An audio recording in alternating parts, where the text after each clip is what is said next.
नमस्कार, मी दीपक आपल्या सर्वांचे सहर्ष स्वागत करतो।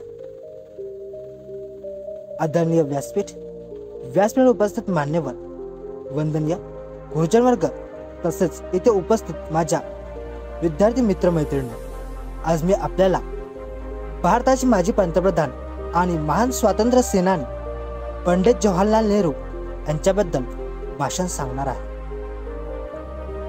पंडित जवाहरलाल नेहरू यांचा जन्म 14 नोव्हेंबर 1889 रोजी उत्तर प्रदेशमधील अलाहाबाद येथे झाला।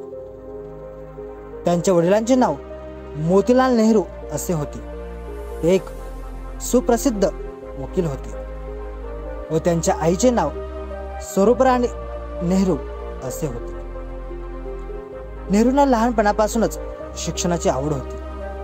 त्यांनी इंग्लंडमध्ये हेरो कॉलेज आणि केम्ब्रिज विद्यापीठामध्ये आपले शिक्षण घेतले। पुढे त्यांनी लंडनमध्ये वकिलीचे शिक्षण पूर्ण केले। पंडित जवाहरलाल नेहरू प्रदेशातून परतले आणि त्यांनी भारतीय स्वातंत्र्य चळवळीत सहभाग नोंदवला।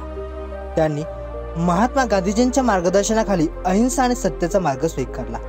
ते अनेक वेळा तुरुंगात गेले, पण देशाच्या स्वातंत्र्य लढ्यासाठी मागे हटले नाही। 15 ऑगस्ट 1947 रोजी आपला भारत देश स्वतंत्र झाला आणि स्वतंत्र भारताचे पहिले पंतप्रधान पंडित जवाहरलाल नेहरू बनले। त्यांनी भारताच्या विकासासाठी मोठे प्रयत्न केले।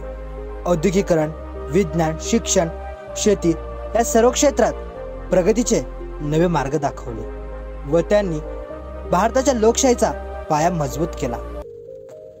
पंडित जवाहरलाल नेहरूंना लहान मुलं खूप आवडायचे, म्हणून तर त्यांना लहान मुलं चाचा नेहरू असं म्हणत असत। त्यांच्या या जाणीवेतून आपण 14 नोव्हेंबरला बालदिन देखील साजरा करतो।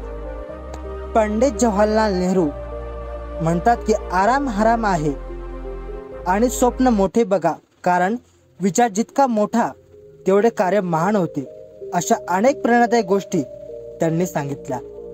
अखेर 27 मे 1964 रोजी त्यांचे निधन झाले, पण आजही पंडित जवाहरलाल नेहरू यांचे कार्य व विचार प्रत्येक भारतीयांच्या हृदयात जिवंत आहेत। एवढे बोलून मी माझे 2 शब्द संपवतोय।